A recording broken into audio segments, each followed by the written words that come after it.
All right, we're good? Wait one moment.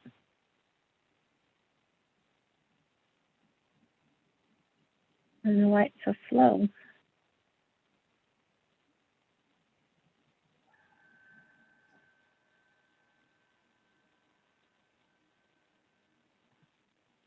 Okay, YouTube is up now and running. I'm going to minimize that. And we may begin the council meeting. Mayor Mahovey. Okay, I will call to order this meeting today. I don't actually have the agenda in front of me. My mistake. Next. Would you like me to do roll call? Hold on, I'll bring it up, Robin. Sorry about that, everyone. If my interwebs, come on. Okay. Then I will call this meeting to order at 2:03 on Wednesday, January 6th. Robin, could I have roll call, please? Councilmember Kong? You're muted. Or here, just in case maybe. Thanks. Councilmember Garcia? Present. Councilmember Ellis? Here. Mayor Pro Tem Schwartz? Here. And Mayor Mahovey. Here. Okay, now public comment. Notice to the public this time is set aside to receive public comment on matters not calendared on the agenda. And when recognized by the mayor, please state your name and address for the record, and please limit your comments to 3 minutes. Under California law, City Council is prohibited from generally discussing or taking actions on items not included on the agenda. However, the council may briefly respond to comments or questions from members of the public. Therefore, City Council will listen to all public comment, but will not generally discuss the matter or take action on it. Robin, do we have any public comment? No public comment received. All right, then moving right along to our scheduled training, item 4A, the council role and responsibilities training by the founder and CEO of Confidence Consulting, Jeff K. Bills. The floor is yours. Oh, thank you. That was way too formal for me. That middle initial, no one's used that for a long time. I do know how to read. You did well. Maybe for me, because it's been a long time since I worked with your city, I went back and looked, and I think it's been about 4 or 5 years. Maybe each of you could just kind of tell me again your name and what your background is, so I can kind of get a feel for your experience base as it relates to governance. Does that make sense? If you could each do that for me, I'd appreciate it. Sure. Jose, you're unmuted. Would you like to go first? No, but okay. Oh, I could go first. No, it's okay. All right. Okay, fine. Well, my name is Jose Garcia.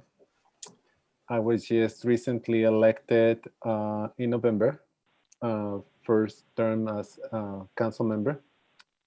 Previously, my experience in public governance has been, I have been a board member for several different boards. Inyo Council for the Arts, the Bishop Area Chamber of Commerce.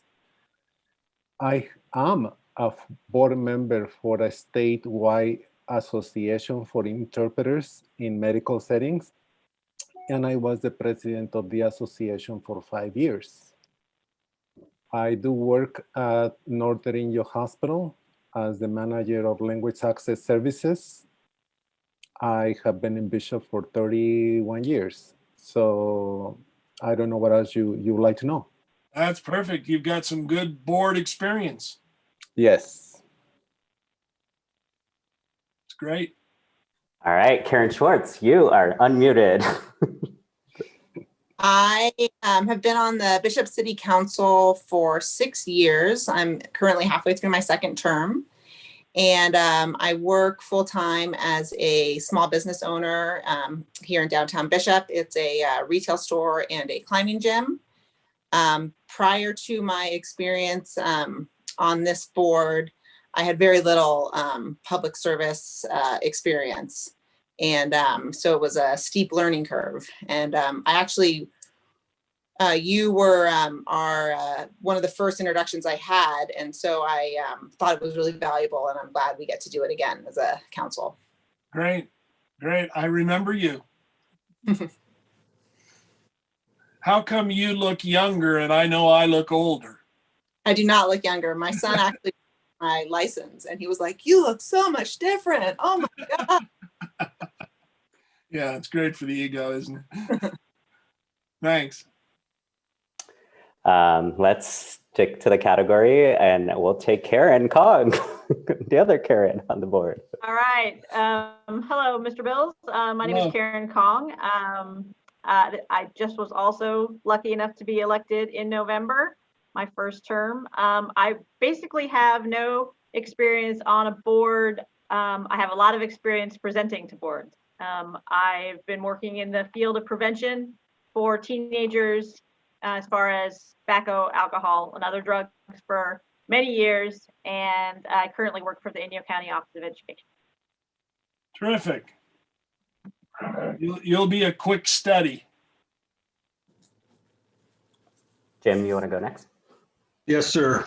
I've been home since before Christmas. I am completely bored, so I have all kinds of board experience. I've been on the city council since 2011. So I've been here quite a while, been on lots of boards within that council. I remember the last time you came and did training with us, been quite a few years ago. Other background, I work for LADWP, so kind of political environment within itself. So I'm familiar with that. And I'm vice president of our region for League of California Cities. So another one, and that's it. Look forward to this. Yeah, that's good. Good experience. Good background. Okay, Thanks. and my name is Stephen. I was elected about 2 years ago, along with Mayor Pro Tem Schwartz. And before that, I had very little experience actually being on public boards. I was more of a thorn in the side of most of the boards that I attended their meetings to. And I can see Jim is definitely agreeing to that.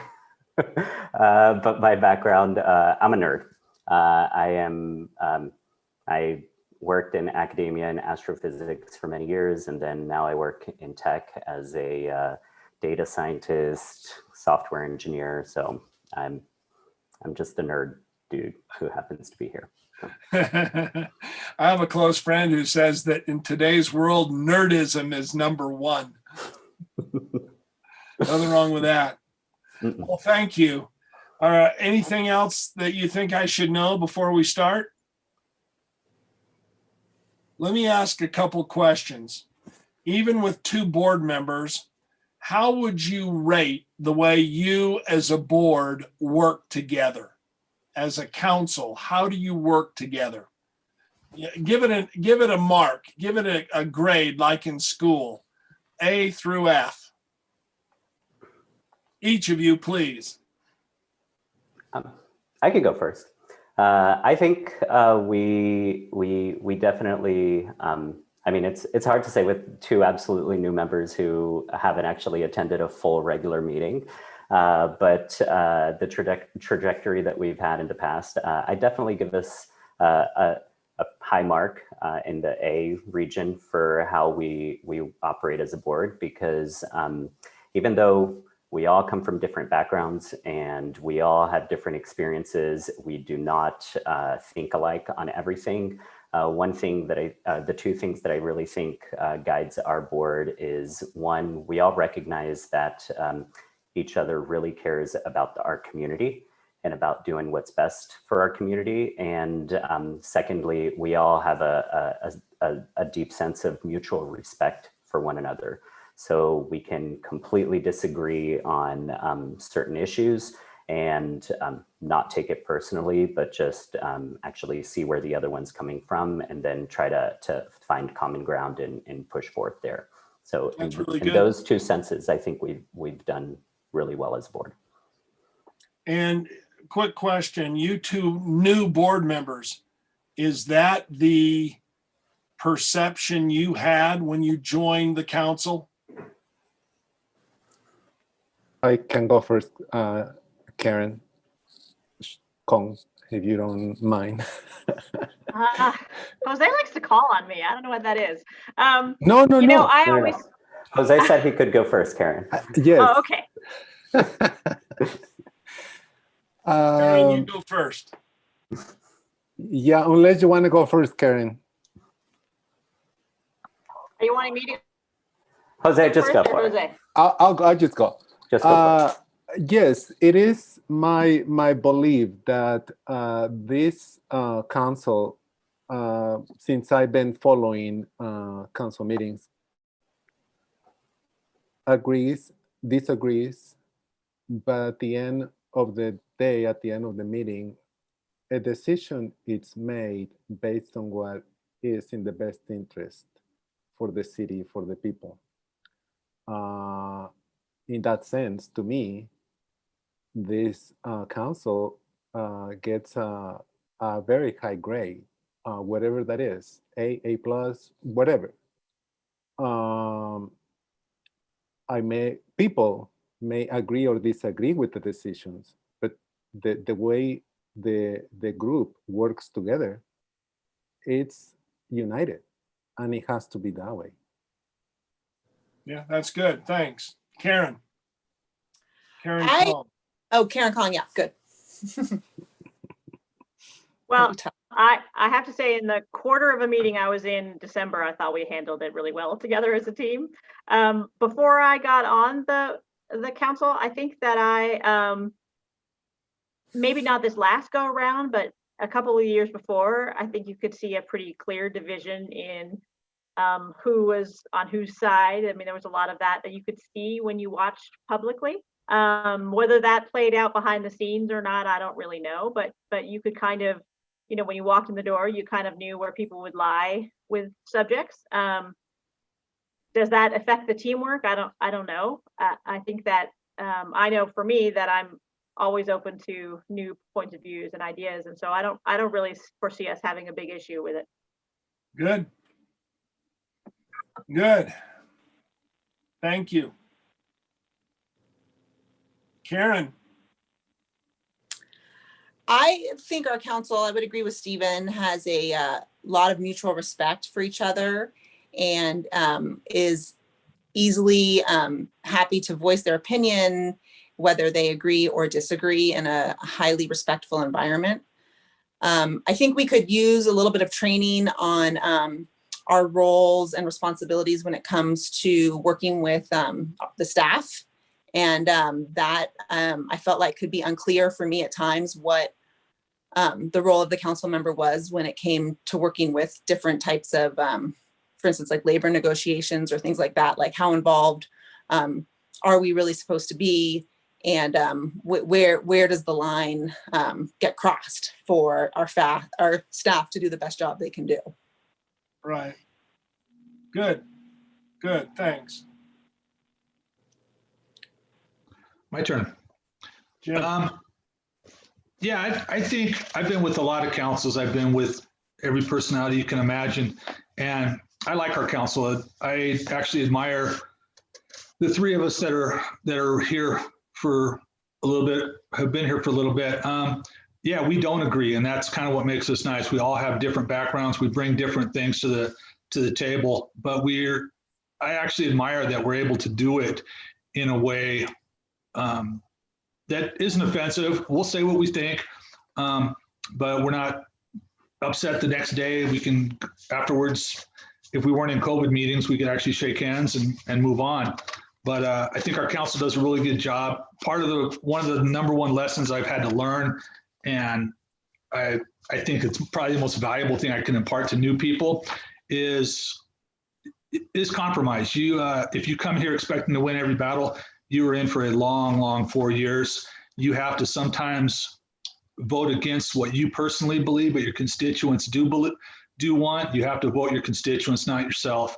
And I think we're pretty good at setting that aside and doing what's best for the city. So I do admire the city council. Like I said, I've been with other councils where it was, kind of a battle day in, day out. But we have a great council. I think we all work together well. We respect each other, and we're able to, even outside of this little arena, we run into each other.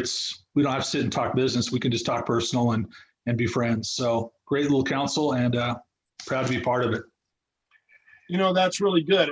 It sounds like you would all give yourself a grade in the A category. And you've hit on a lot of key words that relate to a council member and their role in accountability. So when I refer to you as a council, I might sometimes refer to you as a board, because governance is about a description of a board, and council means the same thing. So if I interchange those words, you'll know what I'm talking about. The key thing here, though, is governance. And I want you to scroll down and look down on the information I sent to you, and go down to the second document that is titled Best of Class Council Performance. And this will address exactly what we're talking about when it comes to your role, your responsibility, and what you're accountable for.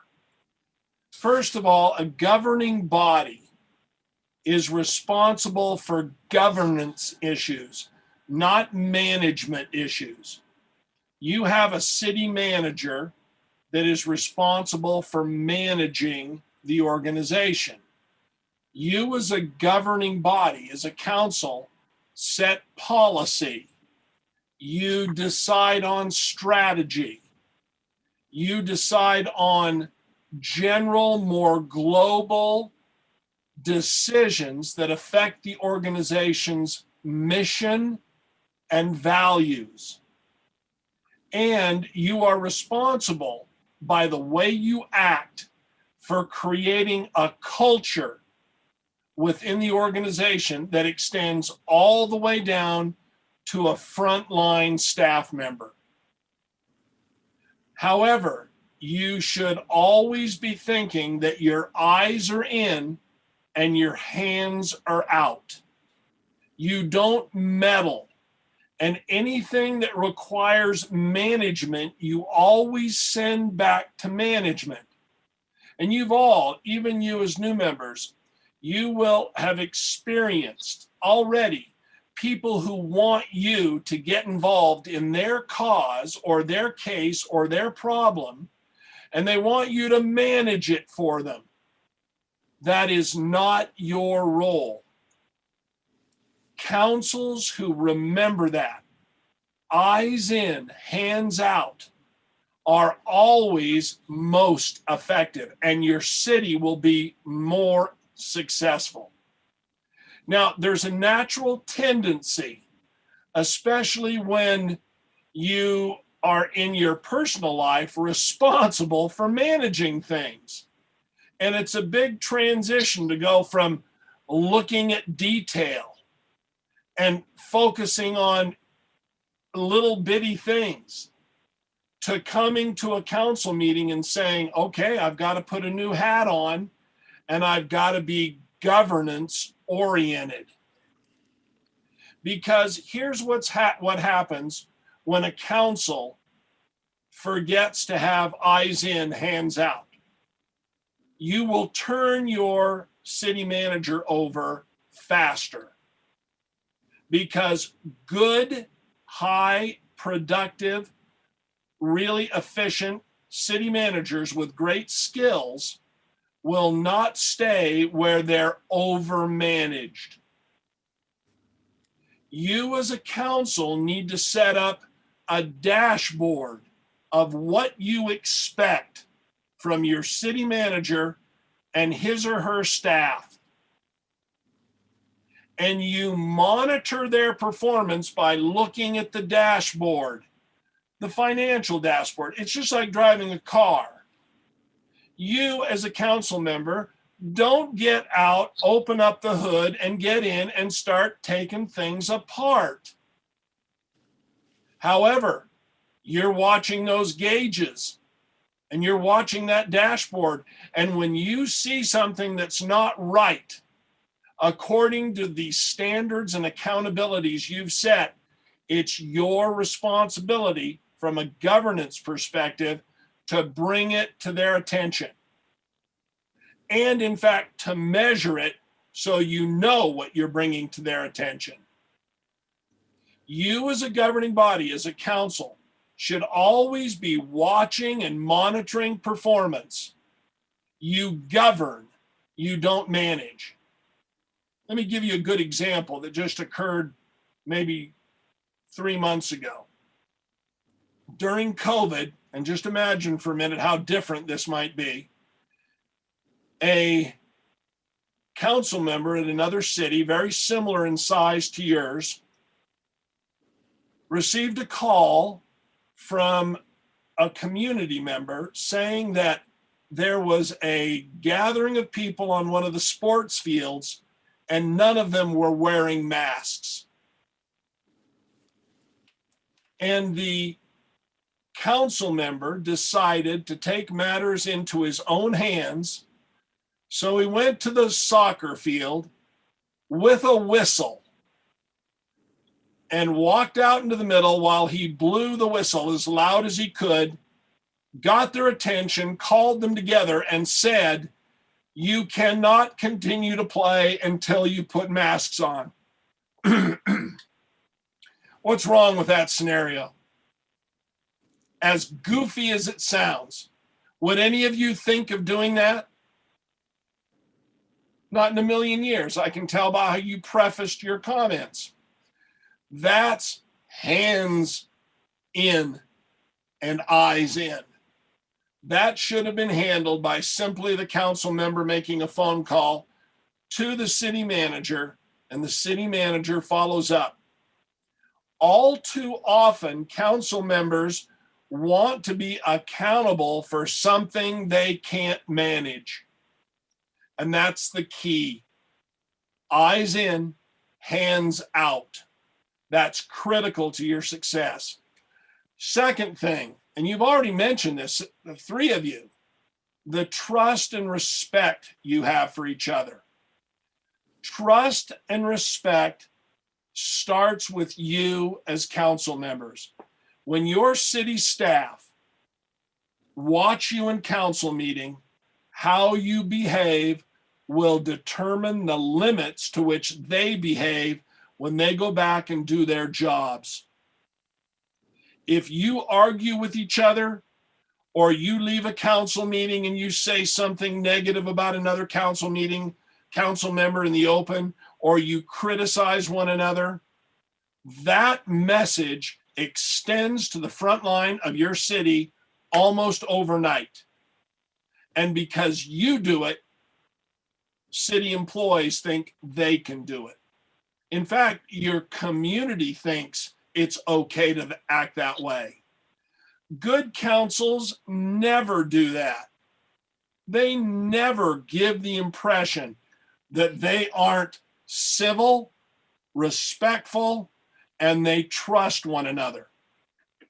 Now, the key is that you have to make sure that you individually never give another board member, another council member, any reason not to trust you. And the only way that can happen is if you have absolute, open, transparent, and regular communication with one another. Not just the way you communicate in a council meeting. It's the way you show respect for one another and communicate away from council meetings. Does that make sense? If you don't have absolute, what you've described, if you don't maintain the absolute trust you have for one another and respect for one another's intelligence and abilities, over time, your council will deteriorate and your city will deteriorate and you'll have nothing to govern. That is absolutely critical. Now, you've also talked about the third idea. You have the ability to have open dissent. And that is a real virtue for a council. Just about a month ago, maybe 2 weeks before Christmas, we had a Zoom conference where we invited 30 of our council clients, 30 of the councils we've worked with, and we invited one person from each council to be on a Zoom meeting to discuss what level of trust and respect they had. And we also asked them to discuss what kind of open dissent they had in their council meetings. And the parallels were striking. And we didn't tell them to answer both questions at the same time. We didn't even brief them on both questions at the same time. We asked them the first question, rate the level of trust in your council. They rated it on a 0 to 10 scale. Of those 30, what do you think the average score was?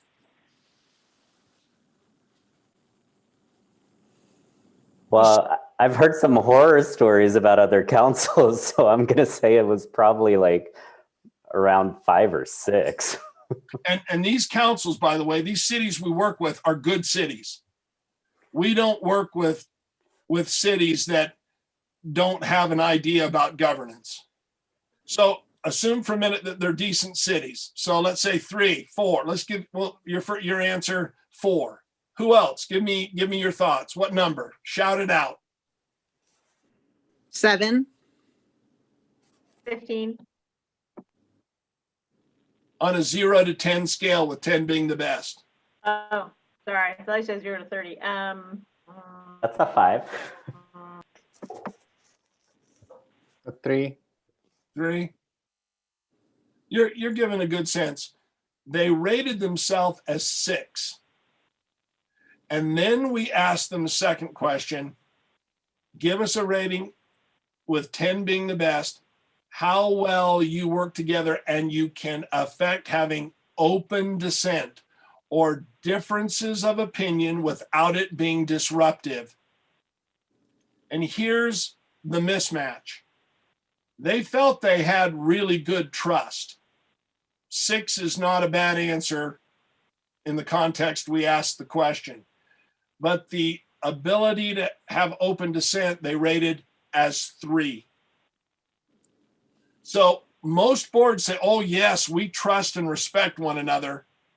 But then when you watch them work in a council meeting, there's no trust or respect. They don't know how to handle open dissent. Let me give you another example. This is on the private sector side, but a really good example. I was with a board, a 9-member board, and they were discussing a really serious topic. And they got into a heated discussion. And pretty soon the discussion evolved to where it was 8 taking one position and 1 man taking a different position. And this one man was really firm in his opinion and would not compromise. He felt that strongly and he stuck to his guns. Finally, they called for a vote, closed discussion, and they called for a vote, and it was 8-1. They finalized the motion. It was seconded. They moved on. But as soon as they moved on, the room got really quiet and really uncomfortable. And it was that way for maybe a minute. And finally, the gentleman who had voted in opposition, he was the one, he raised his hand and he asked the chair if he could talk. Chair said, sure. He said, the room is really awkward right now. I want all of you to know that I appreciated the respect you showed me to vent my opinion and to feel strongly about it and to vote the way I thought. But I want you to know now, once we voted, it's no longer 8-1. It's now 9-0. And you can expect me to support the decision we have made. Now, the room changed again, and people could see that this guy understood. And the interesting thing was, after the meeting, I was talking to the board chair, and his only comment to me was this.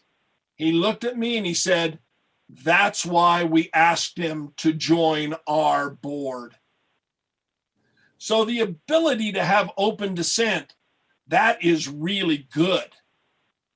But it's how you behave after the vote that really matters.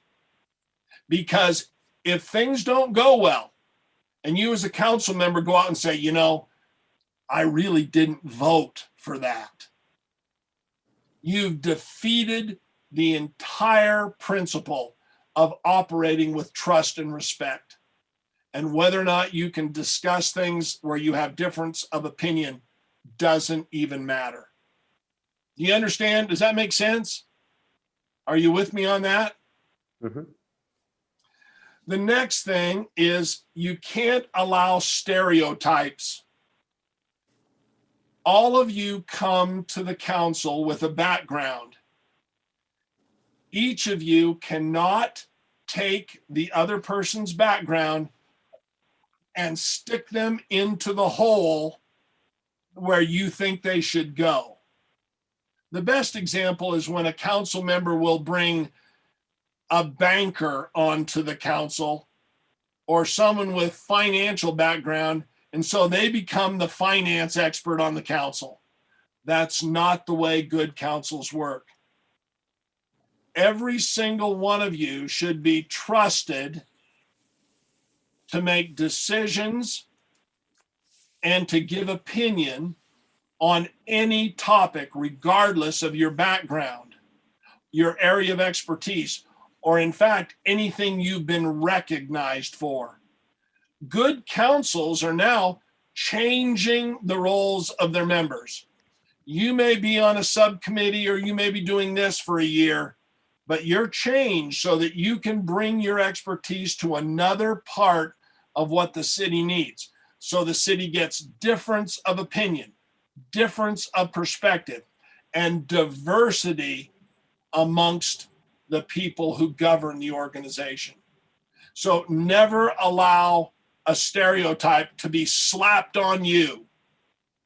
You have what it takes to make decisions about every area. Now, stereotypes also exist on a council based on how much time you talk in council meetings. Now, think about this for a minute. Pre-COVID, you went to a council chamber and you got on the dais, you got behind your microphone. And if you're honest with yourself, there's a little bit of a sense of power and control when you're in your position. How you monitor yourself and how you perceive yourself, your ability to demonstrate a high level of self-awareness, is what promotes council cohesiveness. And none of you should ever dominate the conversation. And in a minute, we'll talk about a way to watch that, but you should have high self-awareness. Here's a good example of that. One council we work with has an individual who comes to the meeting an hour early, goes to her seat on the dais, and when people come in, she stands up and introduces herself to every individual. At 5 minutes before the meeting is to begin, she stops that process, leaves her seat, and goes out into the audience and says hello to the people that came in after 5 minutes before the meeting. Now, is that a good thing? Is there anything wrong with that? This is where you jump in. Do you see anything wrong with that? Would you do that? Have you done that? I would not do that. That is not something that I would do. Oftentimes people are Robin is on the edge of her seat if I'm going to call in at the right time. Would any of you do that? No? I'll talk to people after the meeting if they Sure. stick around. I Karen? guess it seems like she's making the meeting about herself. Exactly. This is not a meeting where it's about her. This is a meeting about the agenda. Now, here's another important point to remember.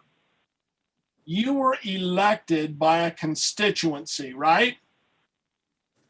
And lots of council members come onto the council thinking that they have to do everything in their power to make their constituency happy.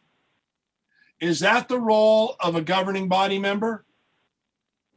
No, because once you become a member of a council, your interests are no longer just your constituency, but making decisions that are best for everyone.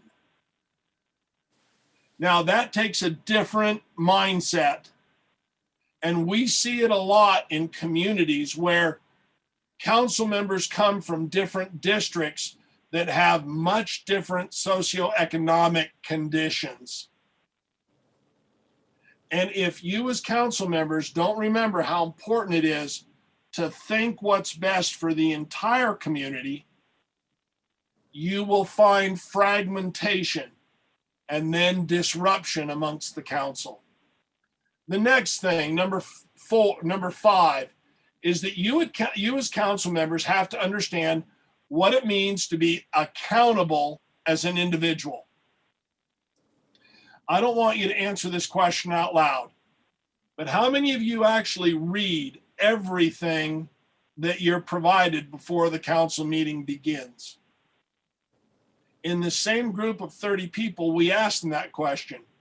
How many of you read 100% of the material, 75, 50, or 25? And the average was 75.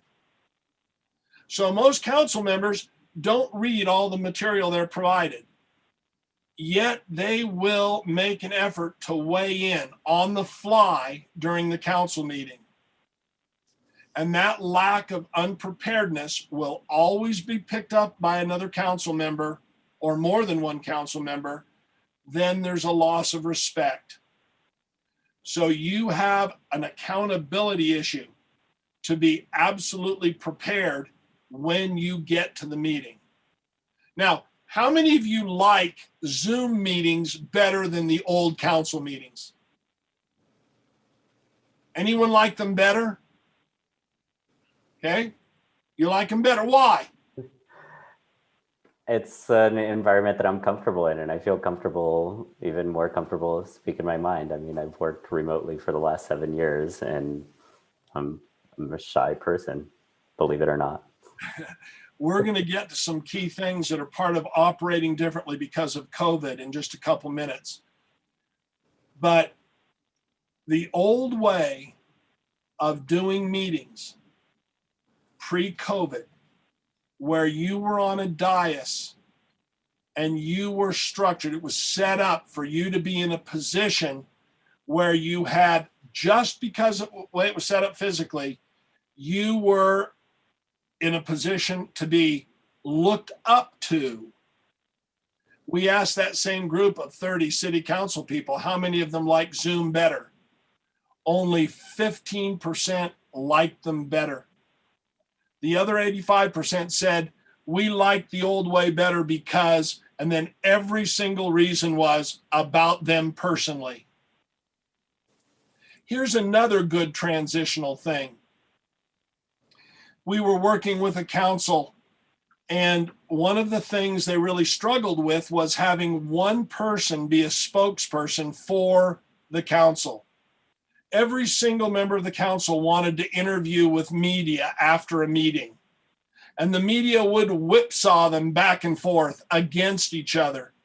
And pretty soon the council became totally non-effective. So we recommended that they identify one person to be a spokesperson for the council.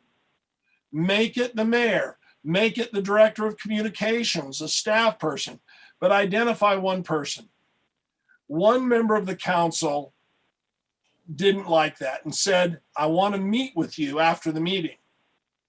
And I met with him, and he said, I cannot support the concept of having one person as a spokesperson. And I said, why not? And he looked at me and said, because I like reading my name in the newspaper.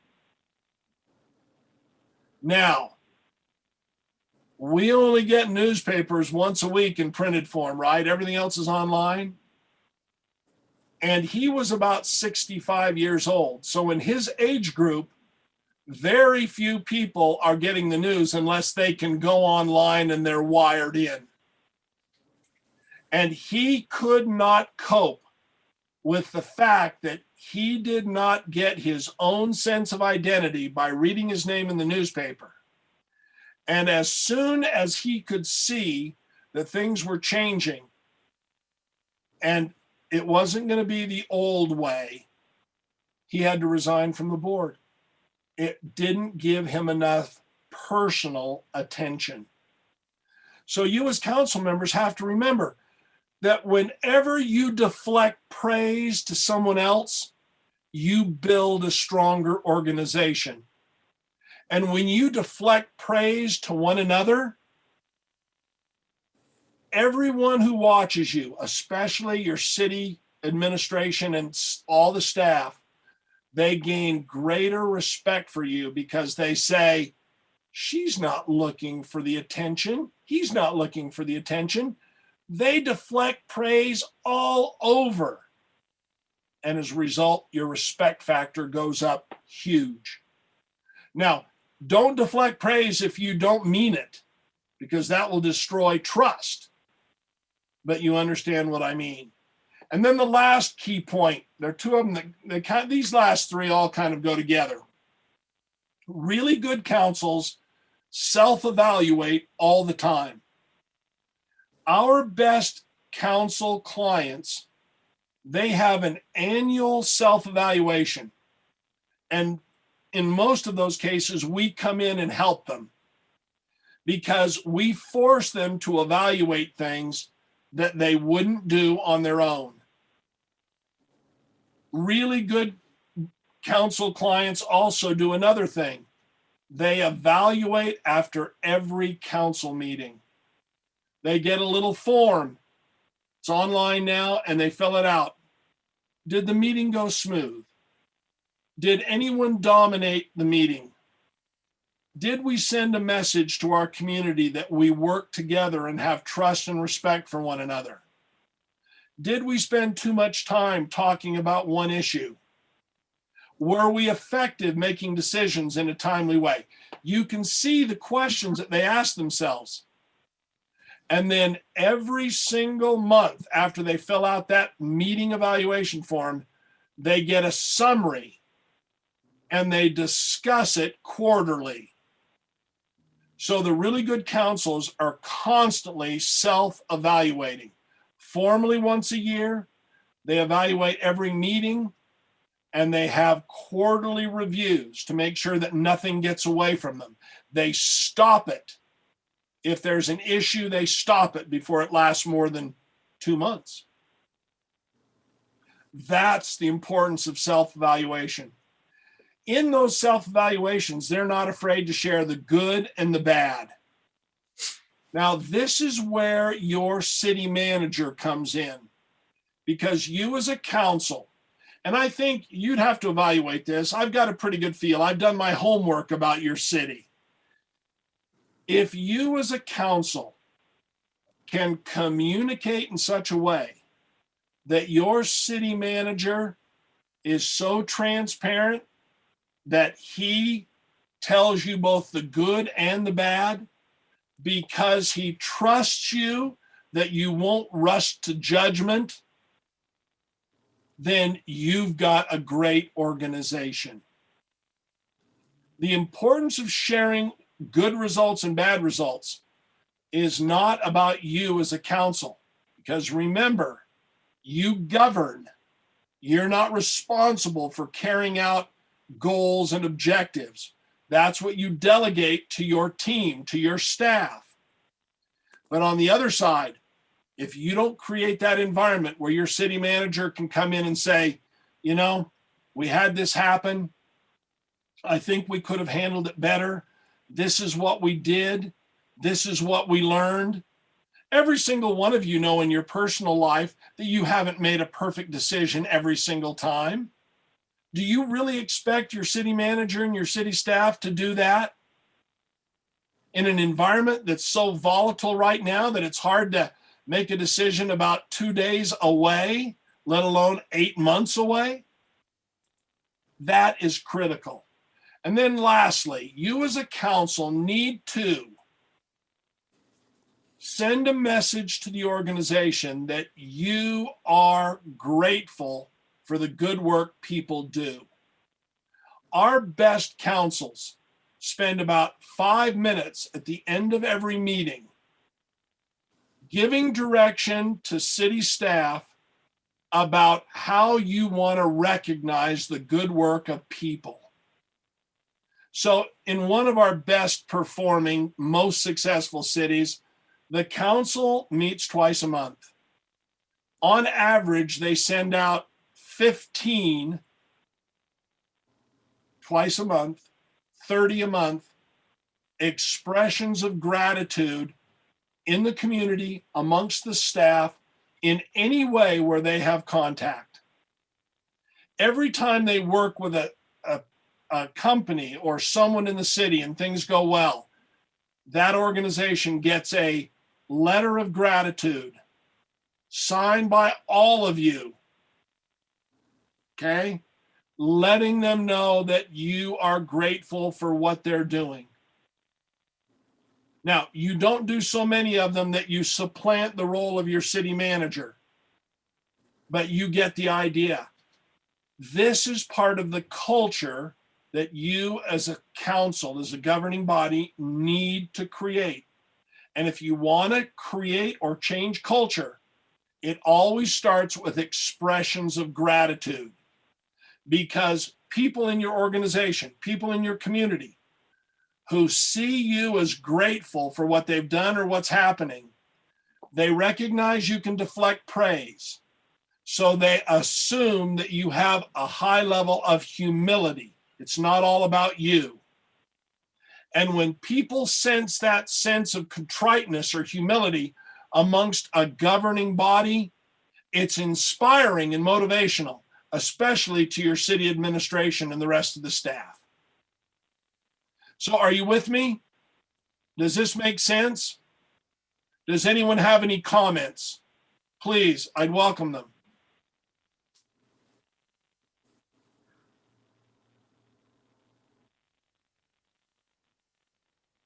We good? All right. I think so. I can't see Jim. Is Jim still there? Yeah, Jim's there. Okay. All right. Now, I want you to back up to the handout and look at the first section, which is the overview.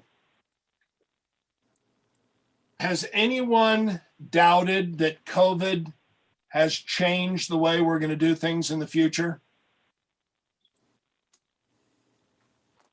Have you had the opportunity to meet with management yet and actually spend time discussing what you've learned from COVID-19 so far?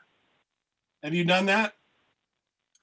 You as a governing body, as a council, should insist on that group discussion. And here's why it's so important. You need to hear what the challenges management has faced because of COVID-19.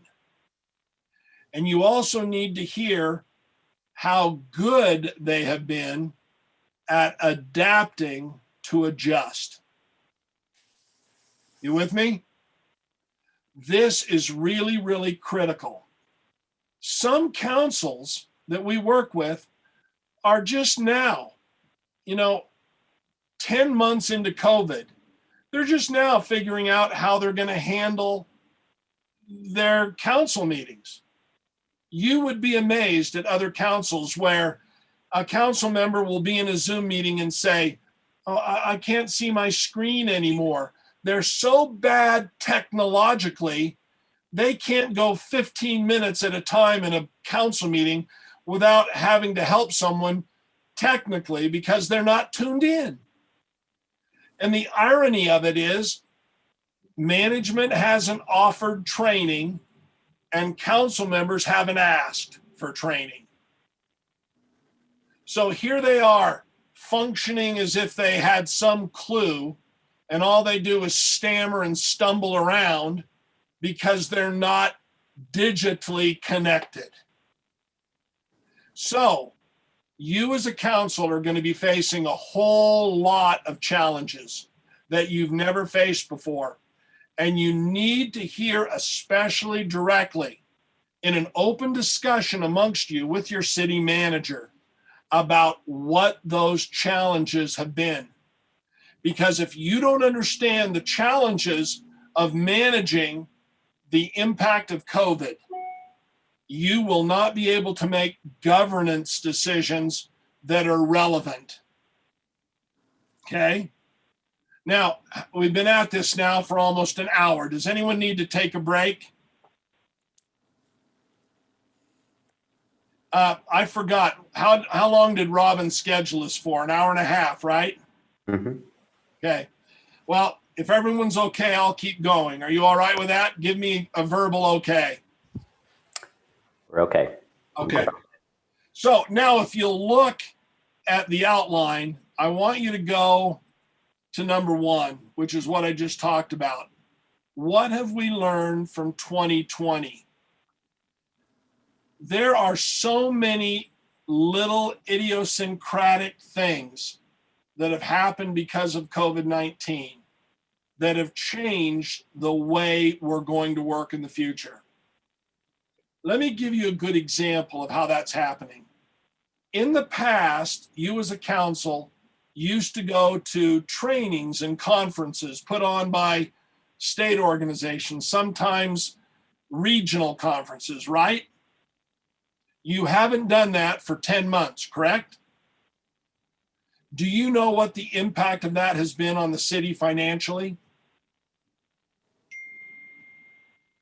You might have an idea of what the budget was for those things for 2020. But when you start to look at the money the organization has saved and the fact that all of those vendors, so to speak, out there are scrambling to find a different way to educate councils and boards, do you really think that going to big conferences in San Francisco is going to be the wave of the future?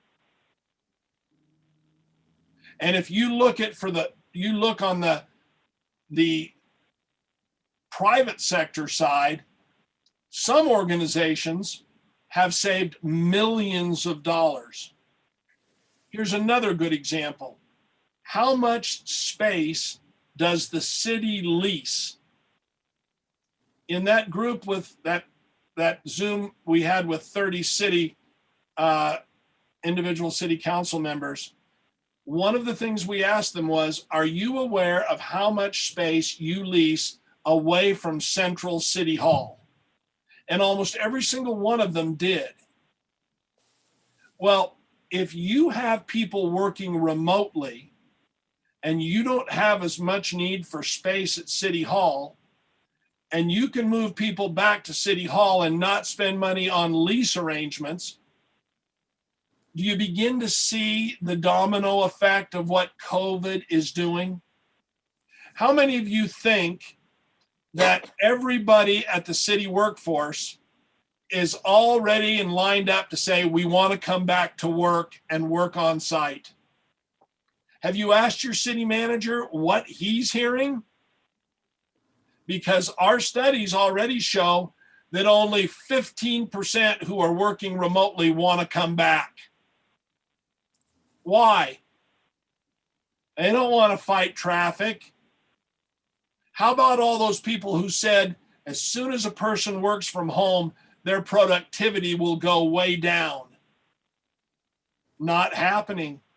In fact, not our study, but other studies are showing that people who work from home are actually putting in more hours, because when all of a sudden they think about something and they can go down to the basement office they've set up and do work just to get it done, that's what they're doing.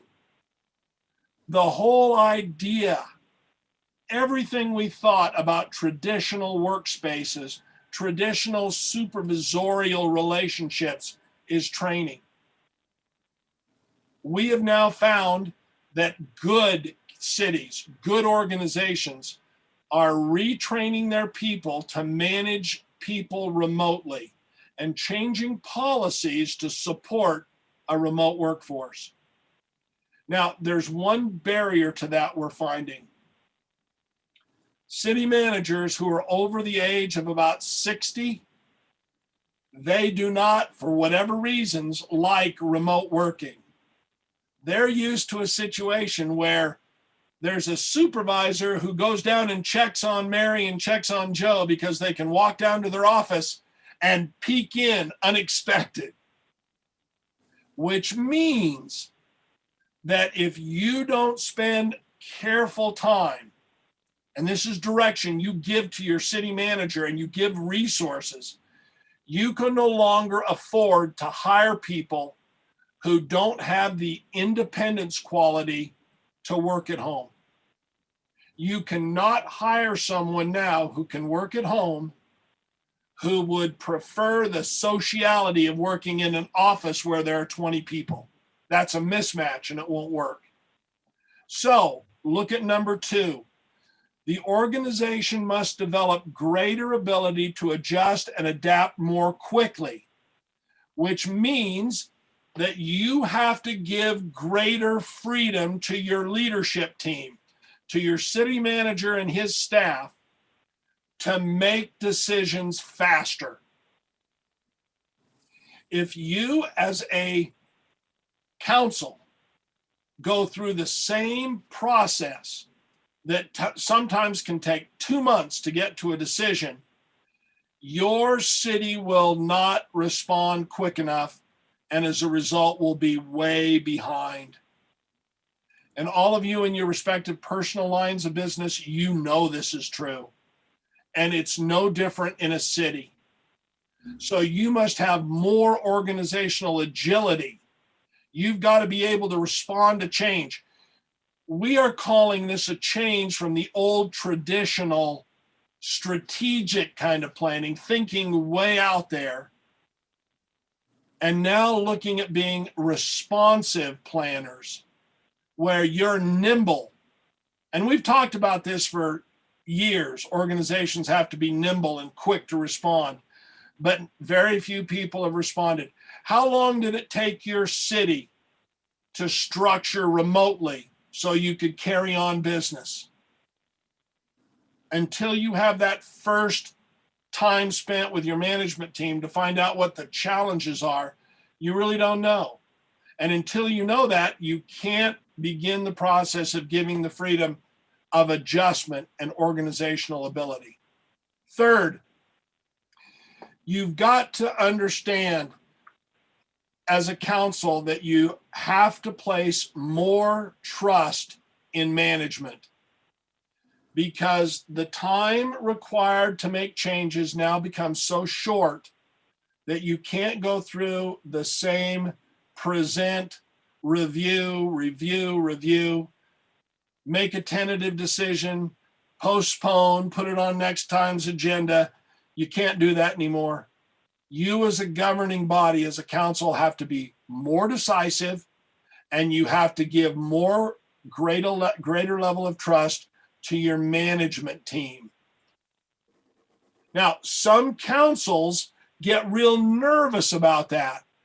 Why? Because they haven't adopted an eyes in, hands out philosophy. They're still too focused on trying to manage things. But the good councils are setting up that dashboard to monitor performance, and they watch very carefully, but they don't stick their paws in and get the things jammed up. Okay? Now, let's switch a little bit. How many of you in your respective personal work life found that because of COVID, you were not technologically prepared to handle the required changes? How many of you knew how to set up a Zoom meeting before COVID? Nope. I'll bet out of all of you, only 2. I think we got at least 3 showing up there. The Karens and Very myself good. for sure. And I think Jose probably as well with the translating services that he's been doing over That's telephone. great, because you're 20% better than that group of 30 council members that we Zoomed with. How many of you know how to share the screen and put a slide up on a Zoom presentation?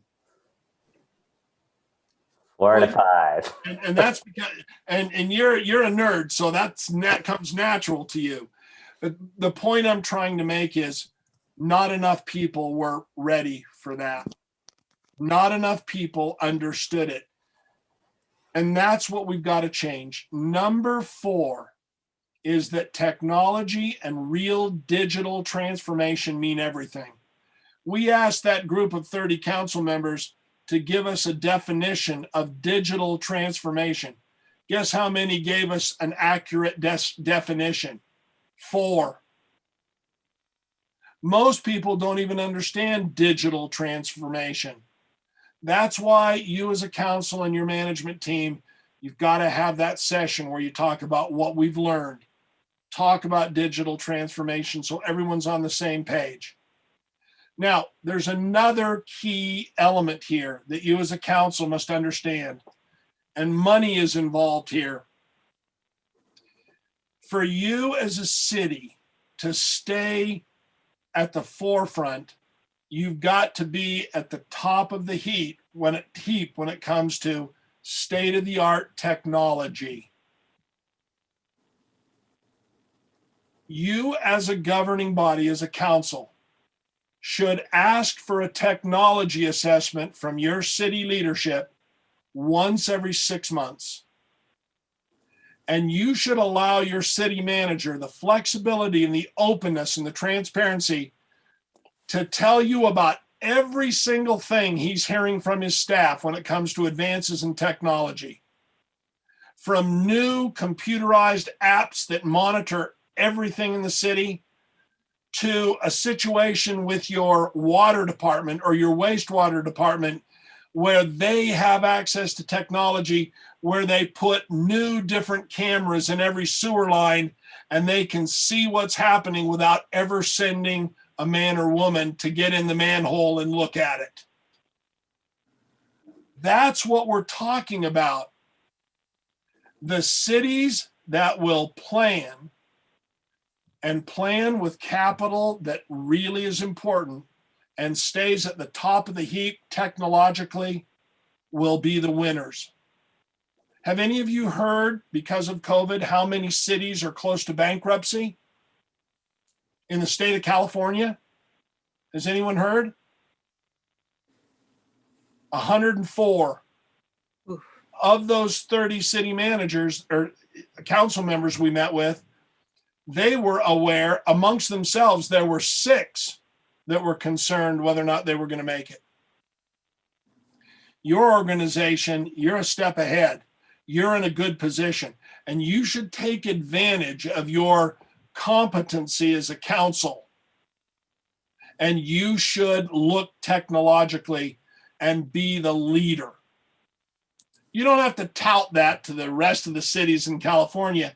You just have to know it yourself. Let me give you a really great example that was part of my own personal career. You may have read my bio, and I was in healthcare administration for 30 plus years. I could see when I was just a young CEO that doctors were coming in all the time and telling me about all this new equipment.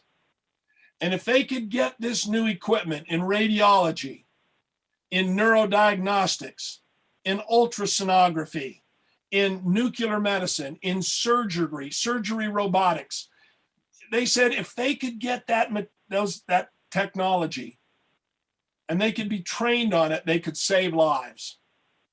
And I thought, hey, my job as a hospital CEO was to make sure that our staff, our physicians, and our nurses could do their very best work.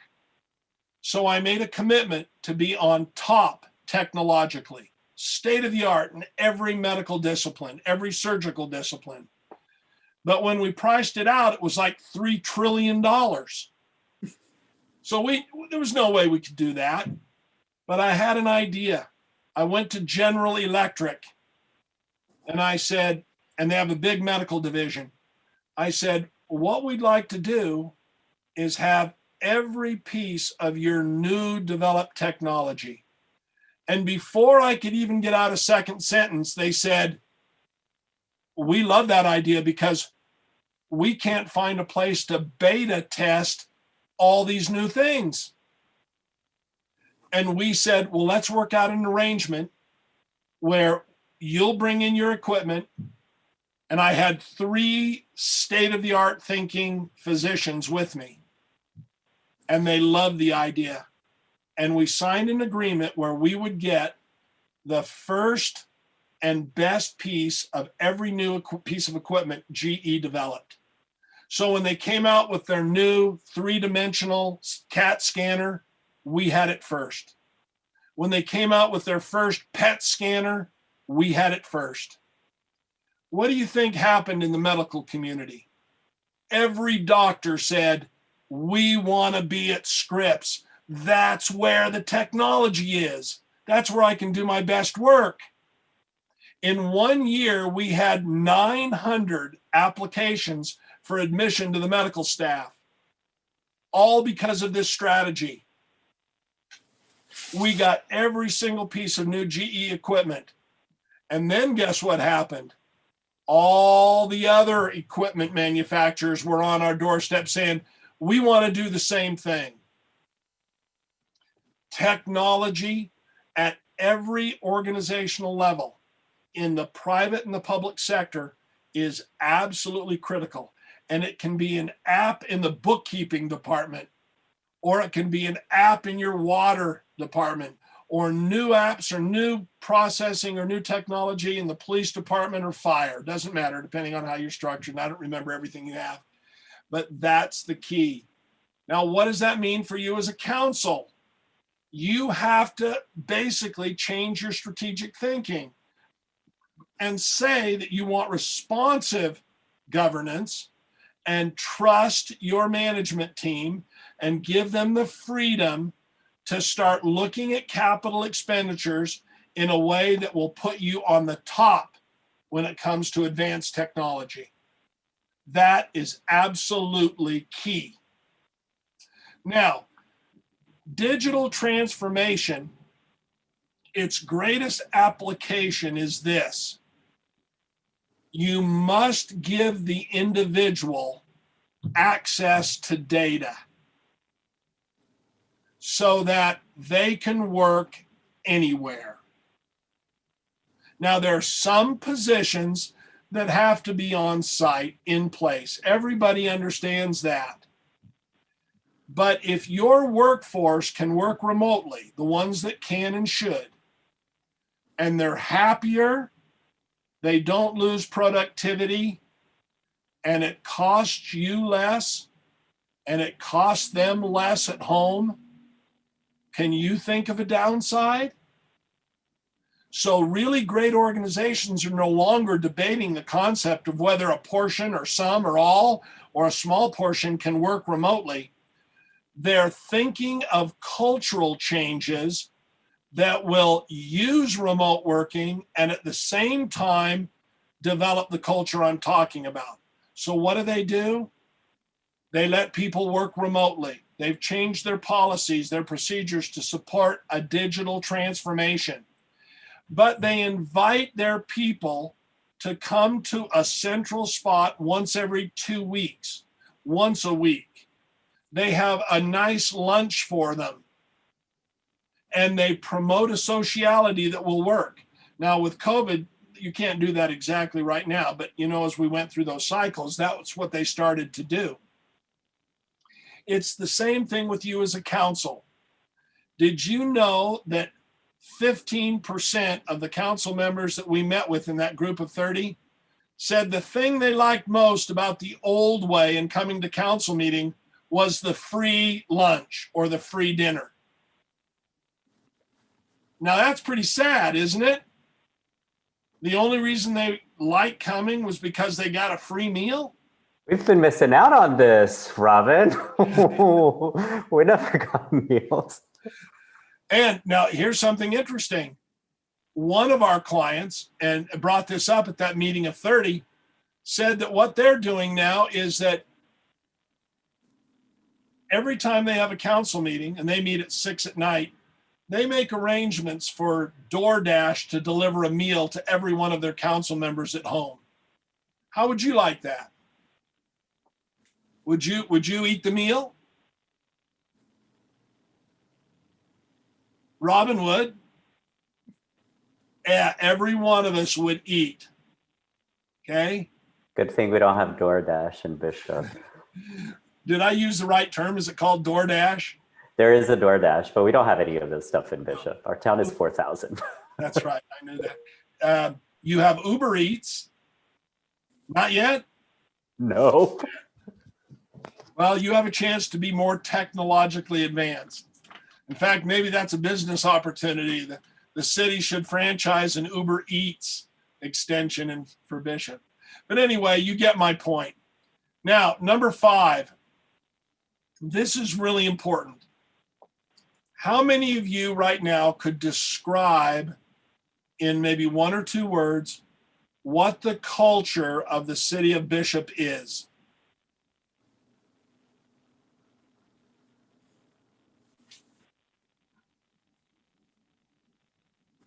Anyone want to try? What's the culture of the city of Bishop? I would say it's a family culture. Friendly, family oriented? Yes. Recreation. Lots of people come for the recreation. It's open, it's clean. Do you have a culture of a city that's clean? Yes. How about this? Would people say the culture of your city takes a long time to get an approval? No, they would definitely not say that. Okay, things happen fast. They can get a building permit fast, right? Yes. Okay, is that the cultural descriptor you want? Yeah. I mean, Yeah, it's a I great think one. yeah. Every city I know wants that. What are some other cultural words that describe you? I mean, when we talk about our city services, I would say it's a can-do attitude. Great. So you as a council have to maintain that culture. And you do it by allocating resources and establishing priorities and giving your city manager and his team the opportunity to do their best work. So if you look at what should councils do on your handout, 1, they have to move governance thinking from traditional planning to responsive planning. You can know things change too fast now. You cannot think 5 to 7 years anymore. You've got to think more immediate planning with flexibility. Number 2, you must extend your cultural feel to management and allow them to develop that culture that matches the culture of the organization with the kinds of individuals that work for your city. 3, you as a council have to be less than stingy in allocating resources for management. And you have to be flexible enough to let management use resources differently than in the traditional past. 4, you must now include a dashboard feature that you give management more emphasis on the importance of hiring. In today's world, 75% of the workforce is now millennials. Are any of you millennials? Am I a millennial? Okay. The only millennial we have is a nerd. So when you recognize that you're in the minority as a council, you better have someone helping you understand what millennials really want. Okay? So you have to figure it out. Stephen can give you a lot of information, but he's on the older edge of the millennial group. How do 24-year-olds and 23-year-olds think about work? Do you think they like to be controlled by a strict environment where they have to report to an office space every day? Nope. So you have to say to your management team, we recognize that the hiring group is now millennials and your world is different, and you have to have the freedom to do things that will allow them to be attracted to your organization. Right now, the number one thing amongst chief executives, both in the private and public sector, is hiring the right people, matching the organization's resources, their planning, their programs, their employee benefits with that 75% millennials. And if you think millennials are different, wait till you see the Xers enter the workforce, which is that group born after the millennials. Okay. For those of you, by the way, who don't have a tattoo, you're going to be in the minority because 88% of Xers have a tattoo. And I'm not judging that one way or the other, but that's one of the things that come out of the studies on what makes generations different. Now, number 5, I've stressed this over and over again. I can't tell you how important it is. Spend time with your management team and ask what you've both learned from 2020 so far. How long will this pandemic extend? Can anyone predict that? Okay. How many of you are planning on getting the vaccine before April of this year? If it were available. If available. How long will the pandemic, the impact of the pandemic extend? And the impact of the pandemic includes the digital transformation, working remotely. Right now, you've got to restructure your organization to fit a whole different world. 6th, make these objectives part of future council self-evaluation. So write down all these things. You as a council, prioritize what's important here to you, and then start evaluating yourself on it and determining if you're making progress.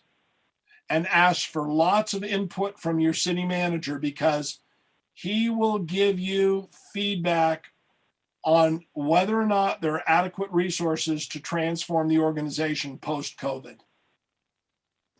One other thing I want to mention. Have any of you noticed that during COVID, the people who were designated as essential workers were in almost every case our least well-paid workers? You must give your city manager and his team the flexibility now to relook at how to restore balance when it comes to pay. You as a council right now should be very careful about what you spend on yourself. So you can send a message that you want to put every resource the city has into this transformation under the leadership of your good city manager. Okay? So you know what best of class councils do. And I'm giving you 7 critical questions that you can now use in your formatting as a council to make changes. Now, there's nothing we'd like more than to have you call us back and have me come in and help you go through this process. But you have the ability to do it yourself. Not as good as we do, but you have the ability to do it yourself. And you must begin this process. That's the key, the absolutely critical mandate for you as a governing body, as a council. Now, I've taken up almost an hour and a half. I've left 5 minutes for questions. Please, anything you want to ask or talk about? Could you send us that digital form that you were talking about after each council meeting, how council members rate the meeting? I think that would be really effective. Absolutely. I'll send that to Robin and she'll have it for you. Yeah. Do you self-evaluate once a year as a council? No. You should set a time once a year, same time every year, same month. And you should go through a self-evaluation. And I'll send you not only the key questions for meeting evaluation, I'll send you an evaluation form that you can have for your annual council self-evaluation. You as a council should self-evaluate formally once a year. You should have self-evaluation forms that each of you fill out after every council meeting. And you should spend 15 minutes in your council meeting every quarter evaluating those monthly evaluations. And city staff, you should ask your city manager for someone, maybe it's Robin, who will compile the data from every meeting so you can see trends. Okay? I'd be happy to send that to you. Anything else? Thanks, Karen. Great Jeff, idea. as part of that self-evaluation, do you have other people evaluate us, like the staff? Yeah, really good cities, top-notch cities. They not only have evaluation forms for anyone who's attended or watches the meeting online to evaluate what they thought. They also will randomly send out online to community members surveys that say, we want to know how we're doing as a city council. Now, the irony of that is they hardly ever get anything back. But it sends a message because people in the community talk about it and they say, hey, did you get that form from the city council online sent to your email that asked what you think of how they're doing? And when you as a city council are willing to take the risk to take feedback from people, you'll gain respect really fast. I had a really interesting experience about 3 months ago. A year ago, this is a Fortune 50 company, the CEO wanted to know how he was doing, and he wanted an online survey from his corporate staff, 120 of them. So he sent it all out, they all responded, and the results were terrible. So he decided he'd never do it again. Now, what do you think the people in the organization are saying? Oh my gosh, we gave him criticism and he's a coward. He won't do it again. But what they really say is this: we gave him feedback and he has an opportunity to make things better, and he's not interested. So you as a council, if you get feedback in that process online and someone says something that's good that you realize needs to be part of your change, and then you broadcast it and you say, we got feedback from our community that we could do this better. As a result, this is what we've done. If you have questions, contact My gosh, that is such a great thing for you as a council and the culture of your city. More questions, please.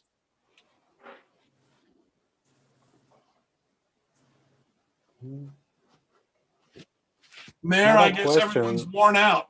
Jose, please. Not a Jose. question, but thank you for everything you share with us. I learned a lot from this last hour and a half. So thank you. That's good. I always like to ask, was this valuable? Yes, Rest of very you, much. give me a feedback, please. Yeah, for sure. Do any of you have any constructive criticism?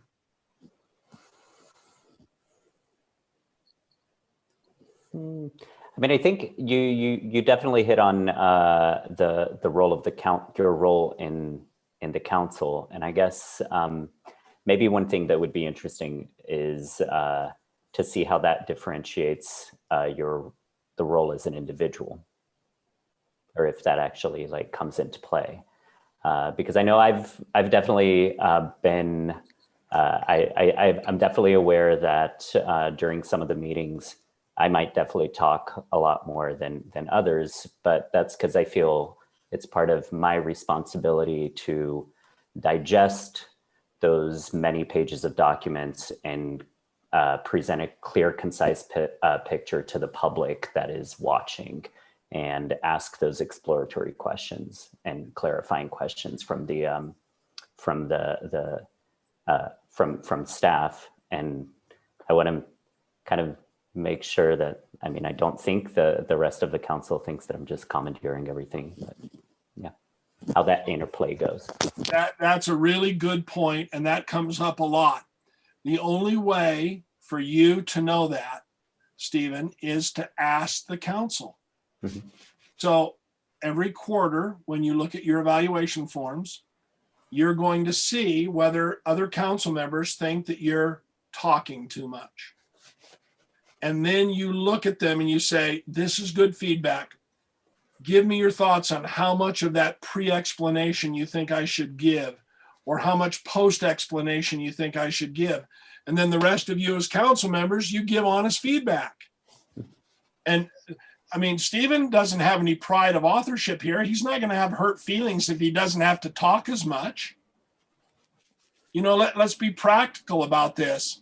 Now, let's turn that around a little bit. What if, let's say, another one of you dominates council meetings, and in your evaluations, it says Karen dominates, talks too much in council meetings? What do you do about that?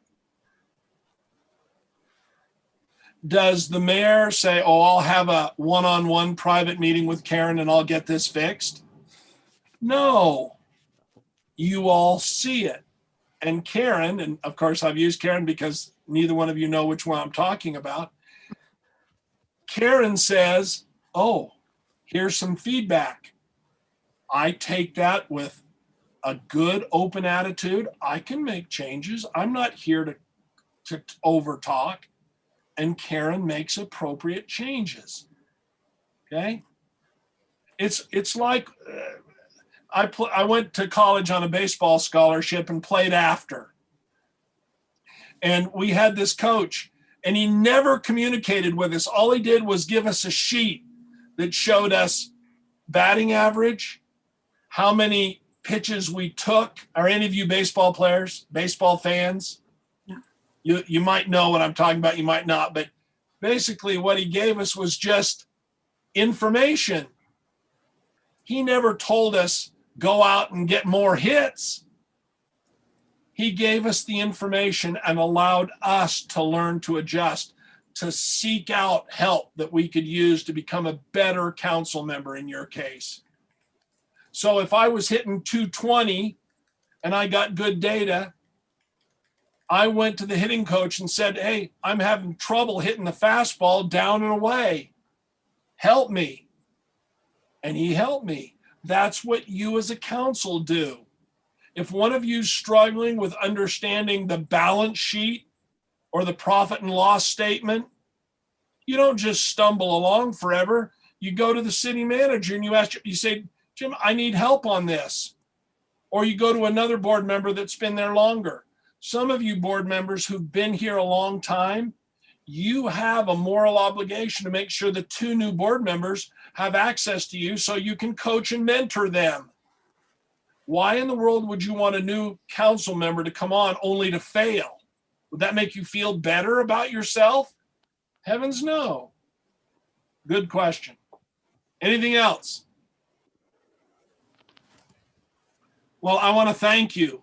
I hope this has been helpful. I've enjoyed being with you, and I hope you'll ask me to do something else. I'd enjoy working with your council. Obviously, you're a good one. All right. Thank you very much, Jeff. All right. And okay, if we don't have anything else for Jeff K. Bills, I'm going to leave you then. we'll move on to item 4B, which is the Ralph M. Brown Act and Ethics Training by City Attorney Dean J. Pucci. Our city attorney is actually ill today. I believe he has food poisoning, so he sends his regards, but I don't think we're actually